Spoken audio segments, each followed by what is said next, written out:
Big TV digital exclusive live. ఇరాన్లో ఇంకా ఘోరమైన పరిస్థితి కనిపిస్తూనే ఉంది. ప్రస్తుతానికైతే ఇరాన్తో ప్రపంచానికి సంబంధాలు పూర్తిగా తెగిపోయాయనే చెప్పాలి. అక్కడ ఇంటర్నెట్ సేవలు కానీ ఫోన్ సేవలు కానీ అన్నింటినీ ప్రభుత్వం ఎక్కడికక్కడ కట్ చేసింది. మరి ఇంటర్నల్గా ఇరాన్లో ఏం జరుగుతోంది? అక్కడ 5,000 మంది వరకు కూడా ప్రభుత్వం నిర్దాక్షిణ్యంగా కాల్చి చంపింది అన్న వార్తలు వినిపిస్తున్నాయి. హాస్పిటళ్లలో ఎక్కడ చూసినా కూడా శవాల గుట్టలు కనిపిస్తున్నాయి. ఇంతటి దారుణ పరిస్థితి ఉంది అంటూ ఇన్స్టాగ్రామ్లో అలాగే ట్విట్టర్లో హ్యాష్ ట్యాగ్స్ ట్రెండ్ అవుతున్నాయి. నిజంగా అక్కడ పరిస్థితి అదేనా? కొంత అనుమానం కూడా వ్యక్తం చేయాలి. ఎందుకంటే ప్రస్తుతానికైతే ఇరాన్కి ప్రపంచంతో పూర్తిగా సంబంధాలు అనేవి తెగిపోయాయి. 72 గంటల్లో 5,000 మందిని అక్కడి ప్రభుత్వం నిర్దాక్షిణ్యంగా కాల్చి చంపిందా? 10,000 మంది వరకు కూడా ఇరాన్లో ప్రజల్ని అరెస్ట్ చేసింది. రోడ్ల మీదకు వచ్చి ఆర్థిక సంక్షోభానికి, తీవ్రమైన ఆర్థిక సంక్షోభం నెలకొంది ఇరాన్లో. ఇంత తీవ్రమైన ఆర్థిక సంక్షోభానికి వ్యతిరేకంగా నిరసనలు చేస్తున్న పాపానికే వీళ్ళందరూ తనువులు చాలిస్తున్నారా? అసలు ఏం జరుగుతుంది ఇరాన్లో? ఇరాన్లో ఒక ఎమర్జెన్సీ సిచ్యువేషన్ చోటు చేసుకుందా? రోడ్లు, హాస్పిటల్స్లో ఎక్కడ చూసినా దారుణ పరిస్థితి కనిపిస్తుంది. ఎటు చూసినా కూడా కుప్పలు తెప్పలుగా శవాలు దర్శనమిస్తున్నాయి. 72 గంటల్లోనే 5,000 మంది మృతి చెందారు. ఈ ఇరాన్ విషయంలో ఒక హ్యుమానియన్ ఇంటర్వెన్షన్ అవసరము అనేది కూడా ఇప్పుడు ట్విట్టర్లో కానీ ఇన్స్టాగ్రామ్లో సోషల్ మీడియాలో ఇటువంటి అభిప్రాయమే వినిపిస్తుంది, కనిపిస్తుంది. నిత్యావసర ధరలు పెరిగిపోవడం, ద్రవ్యోల్బణంలో కూరుకుపోవడం, వస్తున్న మార్పులతో పాలకులపై ప్రజలు తీవ్ర అసంతృప్తి వ్యక్తం చేశారు. ఇరాన్ పాలనపై జనం కంప్లీట్గా ఏకఖండంతో వ్యతిరేక స్వరాన్ని వినిపిస్తున్నారు. ప్రజలపై భద్రతా బలగాలు ఎక్కడికక్కడ దాడులు చేస్తున్నారు. తీవ్ర గాయాలతో ఆసుపత్రుల్లో చేరుతున్నారు ప్రజలు. రక్తం అందుబాటులో లేక వేల సంఖ్యలో మృతి చెందుతున్నారు. అంటే కొంతమందిని 500 మంది వరకు కూడా నిన్నటికి నిన్న ఇరాన్ సైనికులు సొంత ప్రజలనే కాల్చి చంపుకున్నారు. ఆసుపత్రుల్లో ఎక్కడికక్కడ దారుణమైన పరిస్థితి కనిపిస్తుంది. 10,000 మందిని అరెస్ట్ చేశారు. చాలా మంది కూడా గాయపడే ఆసుపత్రుల్లో చేరారు. వాళ్ళందరికీ కూడా రక్తం అందుబాటులో లేక కూడా సగం మంది చనిపోయారు. దేశవ్యాప్తంగా ఇంటర్నెట్ సేవలను నిలిపేశారు. నిరసనకారులపై ఇరాన్ అధికారులు ఆగ్రహం వ్యక్తం చేస్తున్నారు. అక్కడ అసలు ఎలా ఉంది సిచ్యువేషన్ ఒకసారి చూసే ప్రయత్నం చేద్దాం.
خیلی محکم خب خیلی جدی باید باشیم وسط جمع محکم صدامون همه بشنیم. خب این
این آخرین نبرد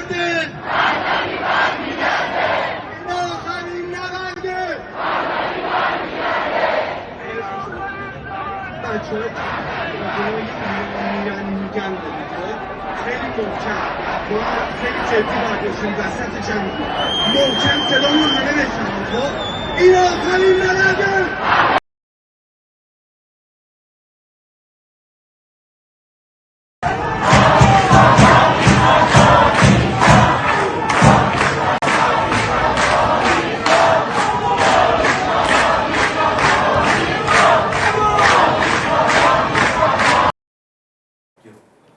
ఇరాన్లో మారణ హోమం జరుగుతుంది. ఇప్పటివరకు బిగ్ టీవీ స్క్రీన్ మీద వచ్చిన విజువల్స్ అన్నీ కూడా చూసాం. అక్కడ ఎక్కడికక్కడ ప్రజలు స్వచ్ఛందంగా తమంతట వాళ్ళు ఈ ఇరాన్ రోడ్లపైకి వచ్చి తమ నిరసనను తెలుపుతున్నారు. ఖమేనీకి వ్యతిరేకంగా వాళ్ళంతా కూడా వాళ్ళ నిరసన తెలుపుతున్నారు. రైట్, ఇరాన్ మాసఖేర్ అని కూడా హ్యాష్ ట్యాగ్ అనేది ట్విట్టర్లో అలాగే ఇప్పుడు ఎక్స్లో ప్రస్తుతం ట్రెండింగ్లో ఉంది.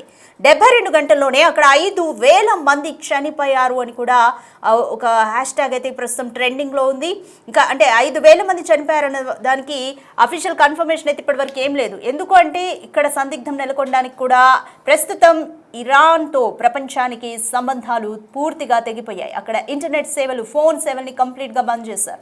నిన్న ఒక్కరోజు 530 మంది చనిపోయినట్లుగా అయితే మనకు తెలుస్తుంది. 530 మందిని నిర్దాక్షిణ్యంగా ఖమేనీ ప్రభుత్వం సైన్యాధ్యక్షులు కాల్చి చంపేశారు. 10,000 మంది ఆందోళనకారులని అరెస్ట్ చేశారు. ఎప్పుడైనా సరే ప్రజా ఉద్యమాన్ని తిప్పి కొట్టాలి, ఇంత ఏకకంఠంతో వస్తున్న ప్రజా ఉద్యమాన్ని తిప్పి కొట్టాలి అన్న ఏ సర్కార్ కూడా ప్రజా ఉద్యమం ముందైతే నిలబడలేదు. మరి ఇరాన్లో ఏం జరుగుతుంది అన్న ఉత్కంఠ నెలకొంది.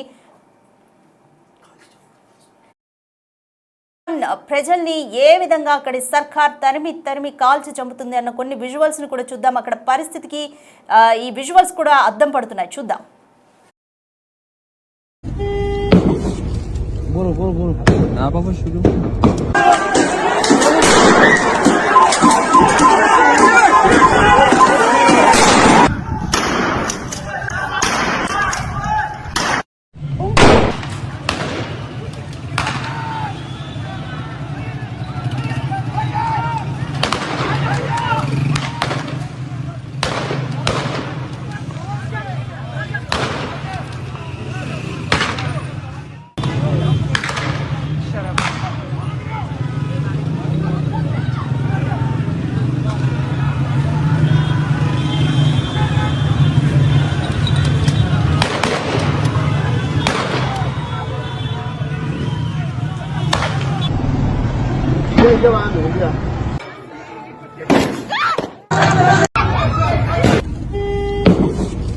बोलो बोलो बोलो ना पापा शुरू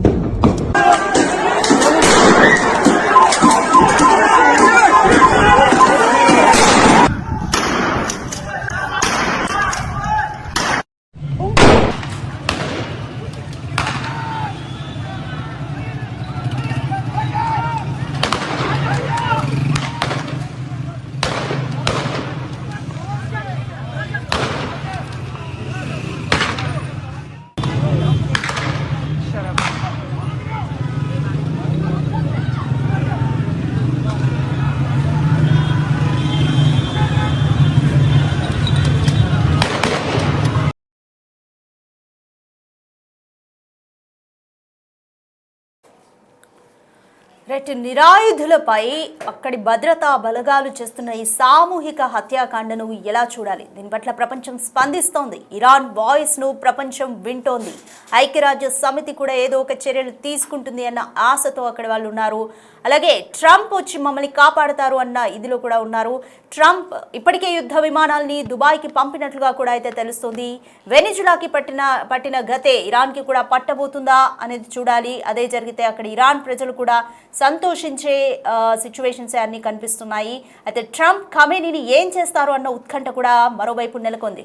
మోర్ డీటెయిల్స్ మా ప్రతినిధి శివాని అడిగి తెలుసుకుందాం. రైట్ శివ, ప్రస్తుతం ఇరాన్లో నెలకొన్న సిచ్యువేషన్ అయితే చూస్తున్నాము. 72 గంటల్లోనే 5,000 మందిని అక్కడి భద్రతా బలగాలు చంపేశారు అన్న ఒక హ్యాష్ ట్యాగ్ కూడా, ఇరాన్ మాసఖేర్ అని కూడా హ్యాష్ ట్యాగ్ అనేది ట్రెండ్ అవుతుంది ప్రస్తుతం. అసలు అక్కడి సిచ్యువేషన్ ఏ విధంగా ఉంది అనేది అఫీషియల్ ఇన్ఫర్మేషన్స్ కూడా ఏమీ బయటికి రాని పరిస్థితి అయితే నెలకొంది. మరి నేపథ్యంలో ట్రంప్ కూడా ఏం చేస్తారు, ఈ పరిస్థితి ఎలా సద్దుమణుగుతుంది అన్న ఒక ఉత్కంఠ నెలకొంది. Complete details. మీరు చెప్పినట్లుగా ప్రెసెంట్ అయితే ఇరాన్ లో ఎమర్జెన్సీ కొనసాగుతుంది రాధిక. ఇక రోడ్లు ఆసుపత్రులు అయితే దారుణమైన పరిస్థితులను అక్కడున్న ప్రజలు ఎదుర్కొంటూ ఉన్నారు. అంటే ఎటు చూసినా గానీ కుప్పలు టప్పులుగా అక్కడ శవాలు అనేవి పడిపోయి ఉన్నాయి. భీతావహ వాతావరణం అనేది ఇక్కడ కొనసాగుతోంది. అంటే 72 గంటల్లోనే 5,000 మంది మృతి చెందారు అనేది కూడా ఒక సమాచారం అయితే అందుతోంది. కానీ దానికి సంబంధించి అక్కడ గొడవలు జరుగుతున్న నేపథ్యంలో ఇంటర్నెట్ సేవలను నిలిపివేసినట్లుగా కూడా తెలుస్తోంది. ఆ సమాచారం ఎక్కడ కూడా షేర్ కాకుండా ఉండాలి అనేది ప్రధానంగా భావిస్తోంది అక్కడున్న సుప్రీమో గానీ అక్కడున్న అధికార వర్గాలు కానీ. ఈ నేపథ్యంలోనే అక్కడ ప్రభుత్వానికి వ్యతిరేకంగా రోడ్లపైకి వచ్చి నిరసన తెలియజేస్తున్నారు. అక్కడున్న సుప్రీం లీడర్ ఎవరైతే ఉన్నారో ఖమేనీకి వ్యతిరేకంగా ఆ ప్రభుత్వానికి వ్యతిరేకంగా అక్కడ నిరసనలు తెలియజేస్తూ ఉన్నారు. దానిలో భాగంగా నిత్యావసర ధరలు, ఈ నిరసనల వల్ల నిత్యావసర ధరలు ఆర్థిక సంక్షోభం అనేది ఎక్కువగా అక్కడ కొనసాగుతుంది. ఆర్థిక సంక్షోభం కారణం ప్రభుత్వ వర్గాలు అంటే ప్రభుత్వం వ్యవహరించిన తీరు అనేది ప్రధానంగా అక్కడున్న ప్రజలు భావిస్తున్నారు. దానిలో భాగంగానే అక్కడ నిత్యావసర ధరలు కూడా భారీగా పెరిగిపోతున్నాయి. ద్రవ్యోల్బణంలో వస్తున్న మార్పులతో అక్కడున్న పాలకుల పైన ప్రజలైతే తీవ్ర అసంతృప్తి వ్యక్తం చేస్తున్నారు. ఇరాన్ పాలనపై జనం వ్యతిరేక స్వరం అయితే వినిపిస్తూ ఉన్నారు. అయితే ప్రజలపై భద్రతా బలగాలు దాడులు చేస్తున్న నేపథ్యంలో తీవ్ర గాయాలతో అనేక మంది ప్రజలు ఆసుపత్రులకు చేరుతున్నారు. ఆసుపత్రులన్నీ కూడా ఖాళీ లేక, సరైన వసతి లేక, సరైన ట్రీట్మెంట్ లేక అనేక ఇబ్బందులు పడుతున్నారు. కొంతమంది ఆసుపత్రికి వెళ్లి ప్రాణాలు విడిచిన, సరైన ట్రీట్మెంట్ అందక ప్రాణాలు విడుస్తున్నారు. అంతే అనేక మంది ఎమర్జెన్సీలో చేరారు. అనేక మందికి రోడ్లపైనే ట్రీట్మెంట్ అందిస్తున్నారు. ఆసుపత్రుల ఆవరణలోనే నేలపైనే ట్రీట్మెంట్ అందిస్తున్న పరిస్థితి ప్రజెంట్ కనిపిస్తోంది.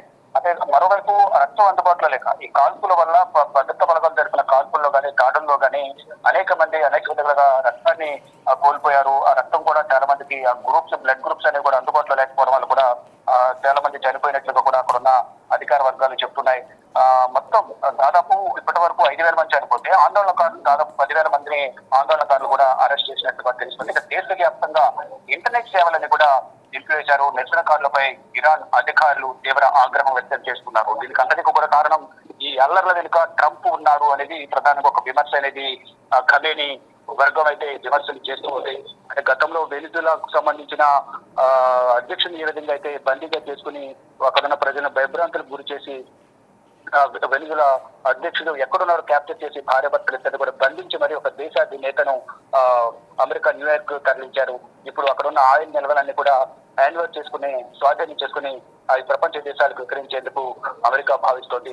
ఇక నెక్స్ట్ వంతు ఖమేనీ మీద, ఇరాన్ మీద దృష్టి పడింది. అమెరికా అధ్యక్షుడు ట్రంప్ దృష్టి పడిన నేపథ్యంలో ఇప్పుడు అక్కడ అల్లర్లు క్రియేట్ చేసి అతన్ని కూడా బందీగా చేసుకుని అక్కడున్న ఆయిల్ నిల్వలను స్వాధీనం చేసుకుని వ్యాపారం చేసుకోవాలని చూస్తున్నారు అనేది కూడా ఇటు ఖమేనీ వర్గం, కొంతమంది నిపుణులు ట్రంప్ తీసుకుంటున్న నిర్ణయాలు కానీ, వ్యవహరిస్తున్న తీరు కానీ, ఆయన పట్ల వ్యతిరేకత కానీ వ్యక్తం చేస్తున్న పరిస్థితి కనిపిస్తోంది. ప్రజెంట్ ఇక ఇప్పటికే ఇరాన్ పై దాడి చేసేందుకు యుద్ధ సామాగ్రిని, యుద్ధ విమానాలని కూడా దుబాయ్కి తరలించినట్టుగా తెలుస్తోంది. ఇక ఇరాన్ ప్రజలు కూడా ఒక నియంత పాలనలో ఉన్నాం ఇప్పటి వరకు. ఒక వర్గం ప్రజలు ఖమేనీ నియంత పాలన కొనసాగించారు. ఆ నియంత పాలనలో ఎన్నాళ్ళు ఉన్నాము, ఇప్పుడు ట్రంప్ మాకు బాధ్యతగా నిలుస్తారు అనేది ఒక ఆశాభావం అయితే వ్యక్తం చేస్తున్నారు. కానీ ఈలోపే వేల సంఖ్యలో మృతి చెందుతూ ఉన్నారు. రోడ్లకు పోయి వచ్చిన వారిని అందరినీ కాల్ చేయాలి, వారిపై దాడులు చేయాలని కూడా ఇప్పటికే ప్రస్తుత ప్రభుత్వం ఖమేనీ ఆదేశాలు జారీ చేసినట్లుగా కూడా అధికార వర్గాలు చెప్తున్నాయి. దానిలో భాగంగానే రోడ్లపైకి నిరసన తెలపడానికి వచ్చిన ప్రతి ఒక్కరు కూడా వారిపై దాడులు చేస్తూ ఉన్నారు. కానీ దీని వెనుక అమెరికాకు సంబంధించిన హస్తం ఉంది. అమెరికాకు సంబంధించిన వారి రెచ్చగొట్టి ఈ విధంగా నిరసన తెలియజేసేట్టుగా చేస్తున్నారు అనేది కూడా ఇటు ఇరాన్ సుప్రీం లీడర్ ఖమేనీ, అలాగే అధ్యక్షుడు, ఇతర అధికార వర్గాలు అయితే చెప్తున్నాయి. మొత్తం చూసుకుని ప్రజెంట్ అయితే అంటే భీతావహ వాతావరణం, ఒక రకంగా చెప్పాలంటే అక్కడ మరణాలు అనేవి ఎక్కువగా జరుగుతూ ఉన్నాయి. వేల సంఖ్యలో మృత్యువాత పడుతున్నారు భద్రతా బలగాల కాల్పుల్లో. కానీ అక్కడ ఖమేనీ మాత్రం ట్రంప్ విమర్శలు చేస్తున్నారు. మరోవైపు ప్రజలు నియంత పాలన కొనసాగుతుంది, మాకు అమెరికా అధ్యక్షులు సహాయం చేస్తారు, ఈ ప్రాణాలు పోకుండా మా కుటుంబాలను కాపాడాల్సింది అమెరికా అధ్యక్షుడు అనేది కూడా, అంటే వేరే అవకాశం లేకుండా పోయింది వాళ్ళకి. అంటే ఎందుకంటే ఇక్కడ ఇరాన్ అధికార విపక్షాలు ఒకరిపై ఆరోపణ చేసుకోవడం మధ్యలో అమెరికా అధ్యక్షుడు ట్రంప్ వచ్చి పంచాయతీ తెచ్చడానికి వచ్చి ఇక్కడ ఆయిల్ ను నిల్వలను దోచుకోవాలని ప్రయత్నిస్తున్నారు అనేది ఒక విమర్శ అయితే వినిపిస్తోంది. దానిలో భాగంగానే వచ్చిన అవకాశాన్ని సద్వినియోగం చేసినందుకు అమెరికా అధ్యక్షుడు కూడా ఇప్పుడు యుద్ధ విమానాలను దుబాయ్కి తరలించినట్టు తెలుస్తుంది. అక్కడ నుంచి ఇరాన్ పై దాడులు చేసి అది ఇరాన్ భూభాగాన్ని స్వాధీనం చేసుకోవాలి, అక్కడ ఉన్న ఆయిల్ నిల్వలను స్వాధీనం చేసుకోవాలనేది ఒక వ్యూహం పడినట్టు తెలుస్తుంది. దానిలో భాగంగానే కృత్రిమ యుద్ధం అనేది క్రియేట్ చేసి నిరసన అల్లర్లు క్రియేట్ చేసి లబ్ధి పొందాలనేది అమెరికా అధ్యక్షుడు చూస్తున్నారు అనేది ఖమేని విమర్శలు చేస్తున్నారు. ఏదేమైనప్పటికీ కూడా ఒక దేశాధినేతల మధ్య ఉన్న ఆధిపత్య పోరు వల్ల సాధారణ ప్రజలు అనేవారు ఇప్పటివరకు 5,000 మంది చనిపోయారు, అనేక మంది ఆసుపత్రులు పాలయ్యారు. ఈ బ్లడ్ అందుబాటులో లేకపోవడం వల్ల, ఈ ఆక్సిజన్ అందుబాటులో లేకపోవడం వల్ల చాలా మంది మృత్యువాత పడుతున్నారు. కొన్ని హాస్పిటల్ అయితే ఖాళీ లేక, బెడ్స్ ఖాళీ లేక రోడ్లపైనే నేలపైనే ట్రీట్మెంట్ అందిస్తున్నారు. ప్రజెంట్ అయితే బీత వాతావరణం అక్కడ కొనసాగుతుందని ప్రధానంగా చెప్పాలి. Right, thank you Shiva. Right, all eyes on Iran. ఇరాన్లో ఏం జరుగుతుంది? ఒక ఎమర్జెన్సీ సిచ్యువేషన్ నెలకొంది. సొంత ప్రజల్ని ఖమేని ప్రభుత్వం చంపుకుంటుంది. సామూహిక హత్యలు జరుగుతున్నాయి ఇరాన్లో. ఎక్కడ చూసినా శవాల గుట్టలు కనిపిస్తున్నాయి. ట్రంప్ ఈ యుద్ధాన్ని ఆపుతారా అన్న ఆశాభావంతో కొందరు ఇరానియన్లు ఉన్నారు. ఏం జరగబోతుంది? ట్రంప్ మైండ్ సెట్ ఏంటి? ఇరాన్ని కూడా ఆక్యుపై చేసుకుని చమురు వ్యాపారం నిర్వహించాలనేదే ట్రంప్ మెయిన్ ఎజెండాగా కనిపిస్తుంది. మరి ఏం జరగబోతుంది? ఇరాన్ ఈ సిచ్యువేషన్ నుంచి ఎలా బయటపడుతుంది అన్న ఉత్కంఠ నెలకొంది.